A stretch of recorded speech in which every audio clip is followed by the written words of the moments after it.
Ano po yung pinagagastosan nyo sa 30,000 per month? Ayun po yung gamot. Gamot lang na. Per week, per 10 days, ma'am. Ako, for 10 days. Walang pamilya kasi hindi po talaga sa po pwedeng walang gamot.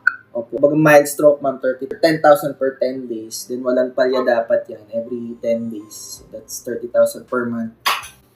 Ang gastos po ninyo. Okay. So, ma'am, very unfortunate, ma'am. Mahirap.